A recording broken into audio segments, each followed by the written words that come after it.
The original Buddhism was not a religion. It was a vision, an independent vision of the reality within oneself as well as outside oneself.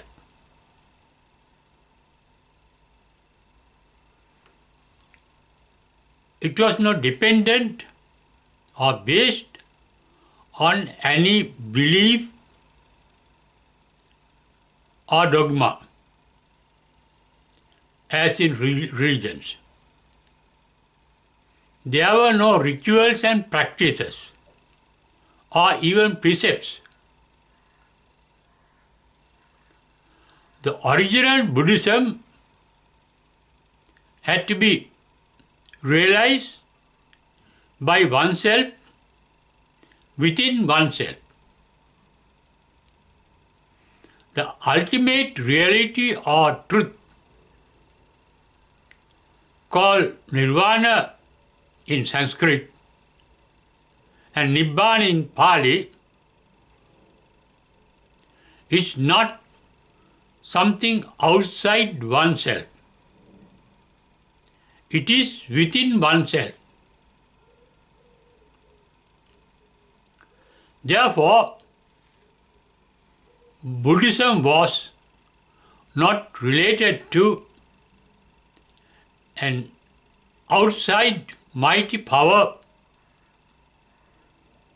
called Almighty God, Allah, Brahma, Maheshwara, Jehovah, etc.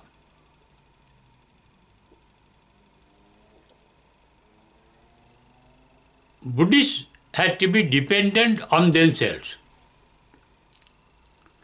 The basic teaching of the Buddha is the self-help.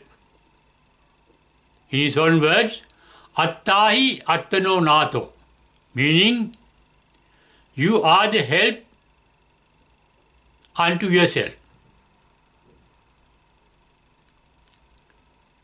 As the reality has to be found out by oneself, within oneself,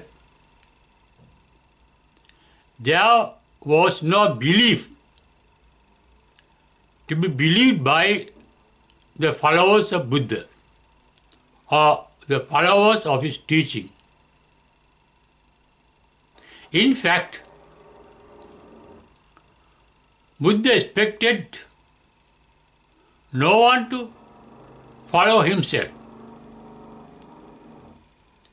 He wanted everyone to realize the truth or the reality within oneself.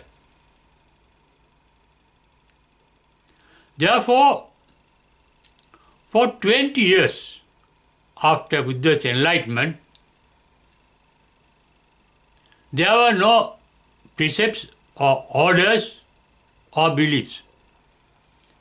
But there was a basic advice. In Pali, Sabba Papasya Akarana. Refrain from doing evil. Kusalasya Upasampada.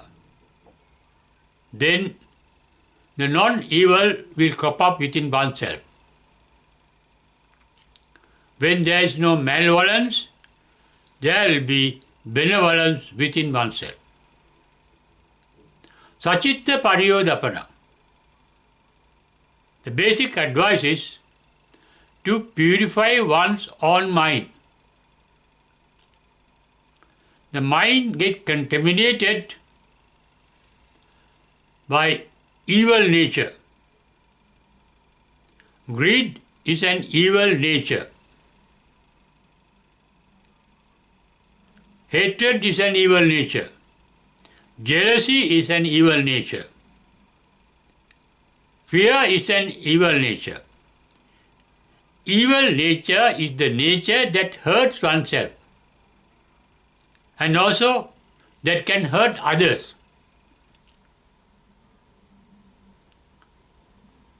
Non-hurting is the real way of Buddhism. In Buddhism, there is no doing, no ritual, no practice. Non-doing is the technique of enlightenment according to Buddhism, early Buddhism. Refraining from deeds, words and thoughts. Not doing anything physically. Not doing anything orally. Not doing anything mentally. Non-doing means there is no doer. And no doer means there is no desire of a doer. That state is free from the personal nature. Doing is based on a personal nature. Desire is based on a personal nature called I, or the self, or the ego. The technique of Buddhism is to be free from all desires. Desirelessness is the outcome of all Buddhism. Therefore, the final outcome called enlightenment or the realization of nirvana, the final truth within oneself, is called tanhakaya. That means cessation of all desires. Tanha is the root cause of all desires, positive or negative. Positive desires are called bhavatanha. Negative desires are called vibhavatanha. There is no desire means there is no ego or person within oneself. The technique of enlightenment, therefore, is naturalization. You do nothing. All religions are based on doing something, some ritual, some practice. But the original Buddhism was free from all beliefs, practices and rituals. Buddhism, as I mentioned earlier, was an anti-religion. There were, according to Brahmajala Sutta, preached by the Buddha, during his time, there were 62 beliefs called ditthi, treated as religions at the time of the Buddha. Buddha denied all those religious beliefs, dogmas, practices. The Buddhist technique of enlightenment is Buddhist meditation. In Buddhist meditation, you stop doing anything deliberately and physically. Free from physical activities,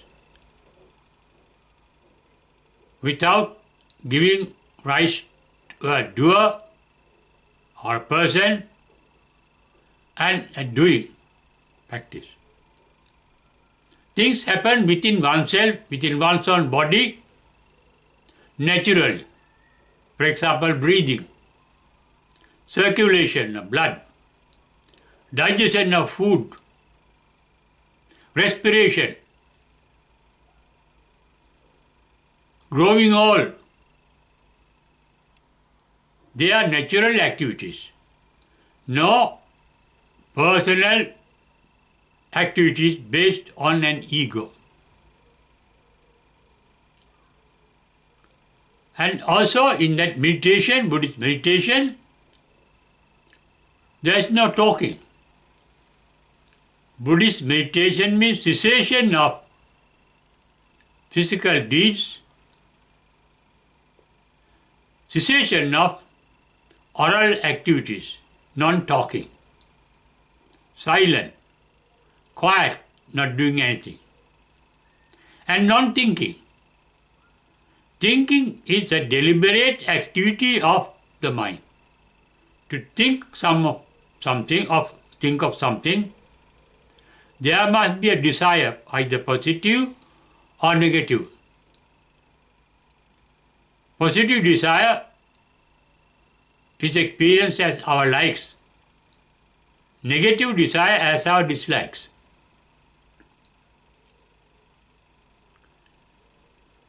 That amounts both to like.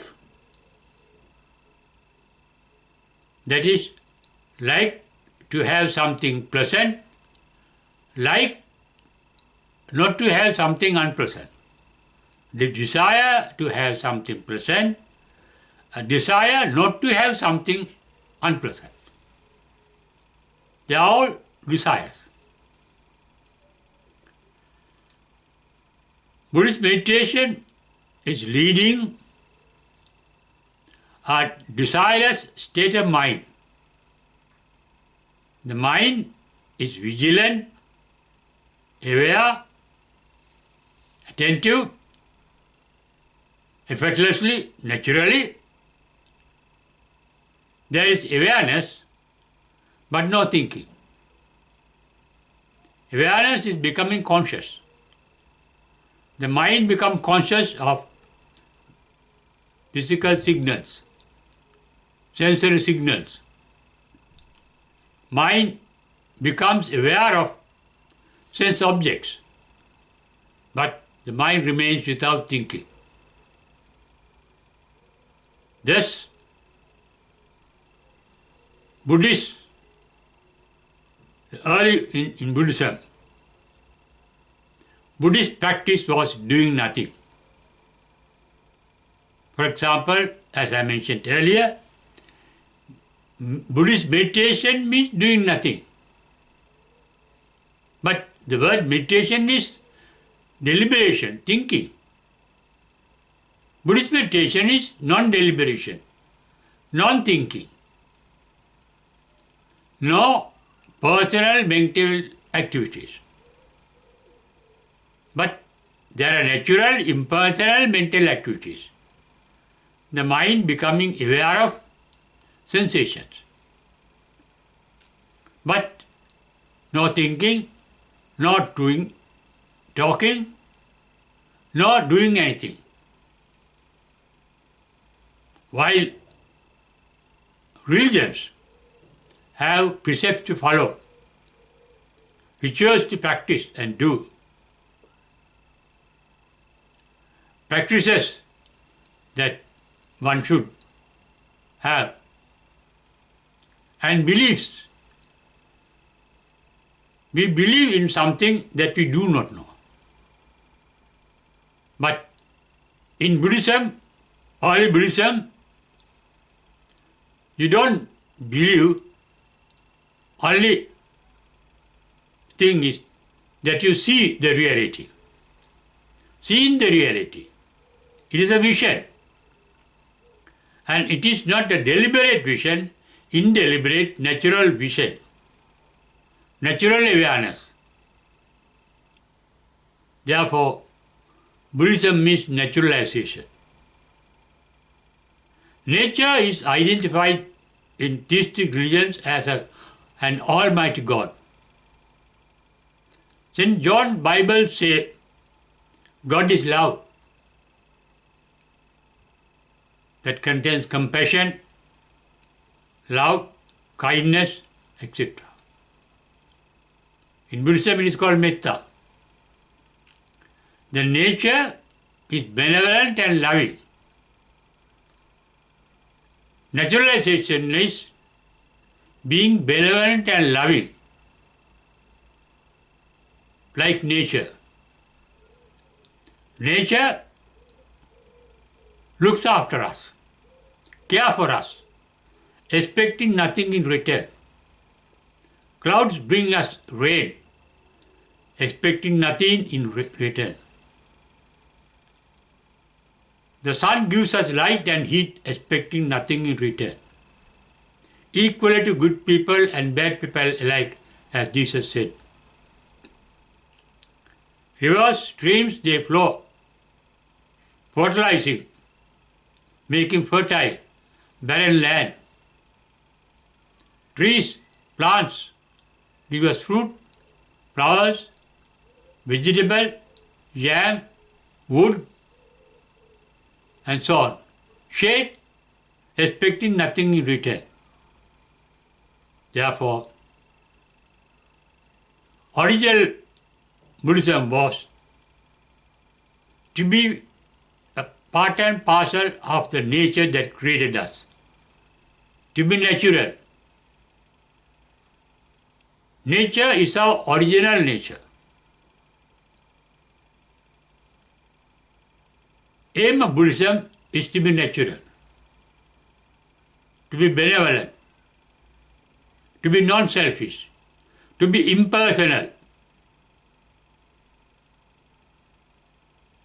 Then you become really godly. In Buddhism, there is no Almighty God, but there is an almighty godliness. That is your own benevolent, good, natural nature. Therefore, Buddhism, as I mentioned at the beginning, the original Buddhism was not a religion but an anti-religion. As I mentioned earlier, in the Brahmajala Sutta, the discourse of the Buddha, Buddha denied all religious beliefs of his time. Belief is based on ignorance. Buddhism is based on wisdom. Wisdom is not knowledge coming from outside. It is your own insight. Vision of the reality, according to Buddhism, is by your own insight. It is not your insight, it is the insight of the nature. Nothing belongs to you. According to Buddhism, you are not an entity that can be called a person. You have no identity. You are changing constantly. Your mental and physical nature changes every moment. You can retain nothing. You can hold on to nothing. Therefore, according to Buddhism, there is no person for you to practice something, to do something, or to believe in something. Therefore, Buddhism in its early preaching is naturalization, being one with the nature, getting really absorbed in the nature. Nature, that is the godliness called love in nature. Becoming a benevolent, loving person is the path of technique of being a Buddhist.